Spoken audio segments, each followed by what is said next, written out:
Hello, my name is Christine, and I am so excited to be before you today. I want to take the time to say Happy May, Happy May, May, the fifth month of 2019. Well, do you know what the number 5 stands for? Grace. You got it. Grace, goodness, favor. I am in high expectancy of God this month, and I just want to come on and encourage you to do and to be the same.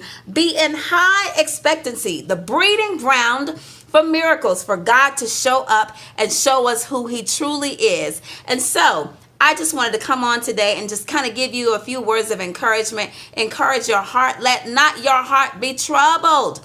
For God has seen, He's heard your prayers, and I just want to encourage you today. One of the things that the Lord has spoken to me about is looking up to my future. He said that to me the other day, and I was like, what? I've never heard that before. But God said, look up to your future.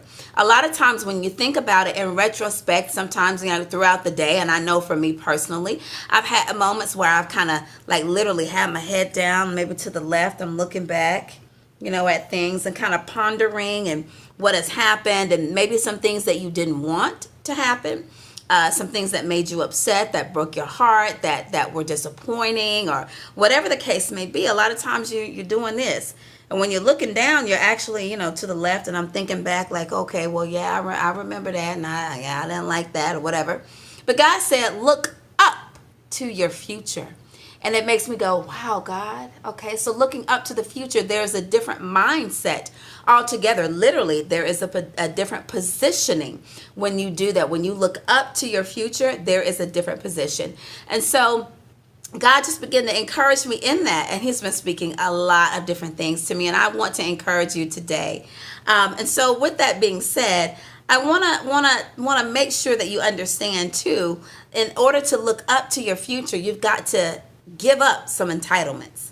Entitlements typically come from things that have happened to you, meaning past tense. Okay, so that happened, and because that happened, let me tell you, you're going to do X, Y, Z kind of thing, and you're like, well, I'm entitled. God said, let those things go. He has a great plan and a great future. When you're able to let go of the entitlements, you actually free up space and expand your atmosphere, your influence, all of that. You expand. And so give up the entitlements for the month of May. I want you to let all those things go.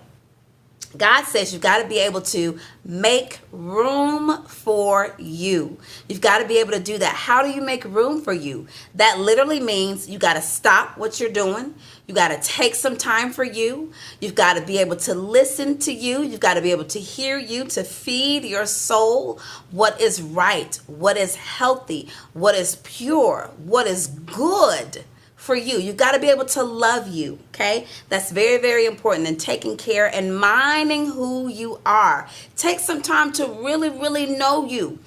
When I look back and I listen to people like T.D. Jakes and different others, one of the things that makes them so incredibly successful is their depth of knowledge of themselves, okay? God has created you in such a wonderful and unique way, and you, yes, you are incredibly powerful. I want to let you know that God has invested in you, and inside of you is a treasure that the world needs. In everything God does, there is purpose, and the purpose of your being today is for the world. But I want you to take some time and find out who you are. Mind who you are. Mind the treasure of you, and find out what it is that God has placed on the inside of you to bring healing, to bring ingenuity, to bring innovation to the world. And then one other thing I want to say before I go today. Whatever it is, if you see yourself as that influencer, if you see yourself as that multimillionaire business owner, whatever the case may be, that pastor, that mother, that mom, that wife, whatever it is, you already have it. You already have it. So I'm encouraging you today, look up to your future and know that in this month of May, grace, goodness, and favor will follow you. I believe God is going to do some great things. Be in expectation. Be in expectation. All right, we love you. Bye-bye.